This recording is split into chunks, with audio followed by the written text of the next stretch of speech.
Hi, my name is Shelley Jansen, and my thesis paper is on aviation fatalities and composition payout.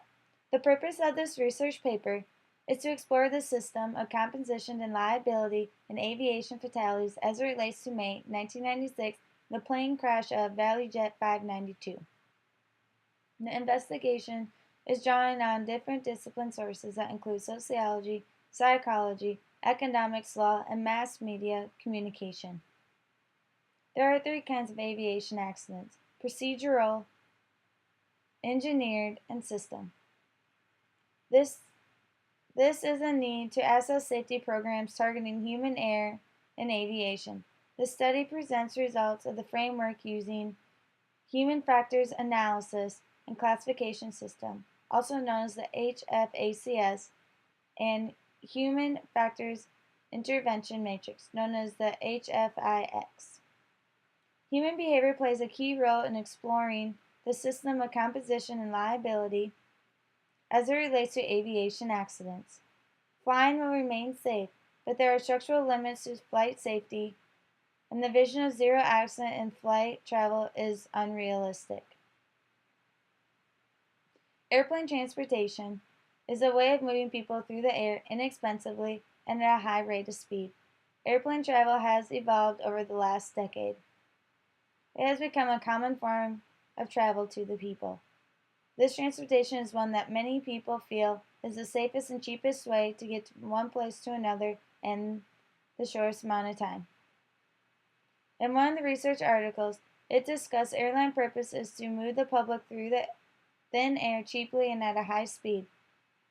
According to Chappell and Wigman, aviation in the United States has become one of the safest modes of transportation. There are three kinds of airplane accidents: procedural, engineered, and the system. The framework of this research focuses on the lessons learned at ValueJet 592. The accident took place in 1996 in Everglades Holiday Park, Florida.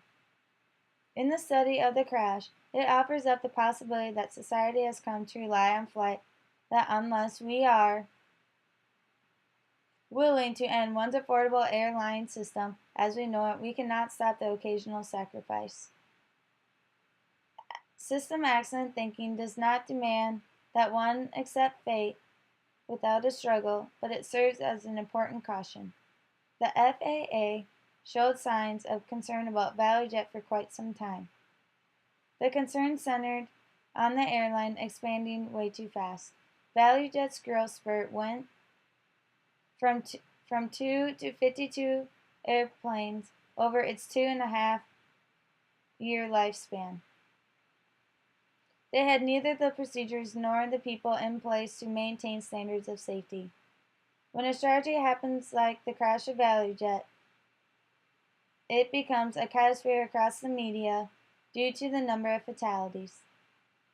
In the tragic airplane crash of ValueJet 592, the author stated, "Families of those who died will feel the poison forever." An interdisciplinary approach is the best way to research a complex question. Should the lesson of ValueJet 592 air catastrophe be held accountable to compensate families of the crash victims? There are many different perspectives to consider when understanding the complex topic of plane crashes and compensation owed to crash victims and their families. The three relevant disciplines used to research this problem are sociology, psychology, and economics. These disciplines were chosen because they are most directly connected to the problem, generated most relevant research, and have the most convincing theories. Most importantly, there are three disciplines provided information about the problem that is vital to expanding a comprehensive understanding of it. Sociology is one of the relevant disciplines because it takes the world to a social reality when encompassing relationships between people in any given culture. Conflict theory is important in this research because it focuses on the different outlooks a social group may have on aircraft disasters.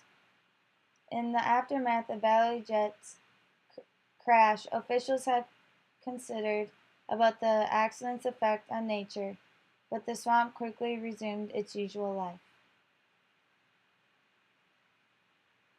However, the families of those who died proved less reliant. There are consequences when cost cutting starts to jeopardize passenger safety. For example, ValueJet's cost saving effects of low paid flight attendants, ramp agents, and mechanics contributed to the fatal crash. The FAA determined that in the past 10 years, 172 accidents could have been prevented in whole or in part with the safety management system in place. The missing factors in this research include human resource management, communication studies, and data collection are ones that contribute to aviation fatalities. Human resource management, known as HRM, is responsible for training staff on procedures and policies. Communication studies is responsible for translating information from supervisor to employee or media to the public. Data collection is critical in ways of gathering information from a variety of sources to get a complete and accurate picture of causes related to aviation fatalities. The general common ground found between the three relevant disciplines of sociology, psychology, economics is the human behavior. This is because human behavior is a key component in the most traumatic events. Airplane disasters can leave society in the sense of shock and misbelief. Human behavior, such as bad mood and anxiety, can impact the economic world in ways of weakening the stock market. The doubtful investors in regards to future stocks will take less risks in the stock market. Human behavior plays a vital role in many events. An aviation disaster is one event that human behavior impacts significantly across many different disciplines. There are a number of important conclusions that arise from the research topic. Society's social function looks to protect life and health of citizens. The impact of catastrophes depends on the magnitude of the accident.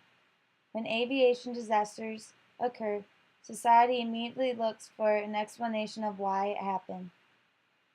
People are trying to find meaning of something that does not make sense to them.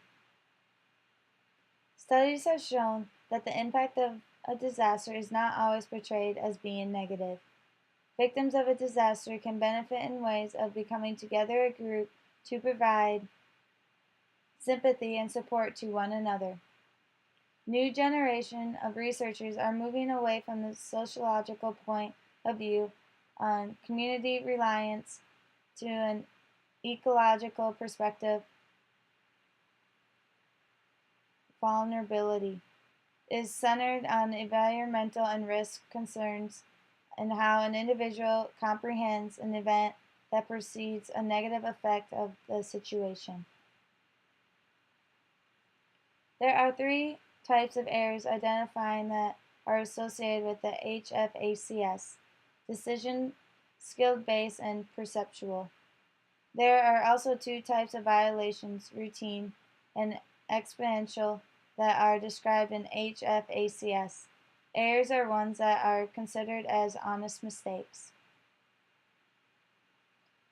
It was best stated by a researcher that human errors are like mosquitoes. They can be swatted one by one, but they still keep coming. The best remedies are to create more effective defenses and to drain a view of the swamp in which they breed. Where the HFACS framework provides a view of the swamps, HFIX makes certain that we are draining the right swamp in the most efficient and thorough manner. What this means is one that understands and underlining causes the lead up to a disaster and where the gaps are in the current safety programs in order to eliminate aviation accidents. In the end, ValueJet's fatal crash was identified as a system accident. The airplane crash was due to dangerous oxygen that were loaded on the aircraft. The decision was not to check labels when loading this cargo proved to be a fatal mistake for the air crew members and the passengers. There were lives due to human mistakes. Flying will remain safe, but to think the airlines will get zero accident is very unrealistic. As Air Travel Protection Act is in place to help victims of airplane disasters like ValueJet, to assure prompt award to families of the victims on a non-felt basis, and to protect the airlines and manufacturers from financial disaster. Flying will remain safe, and for conventional reasons, including the admirable reactions we have seen to the ValueJet crash.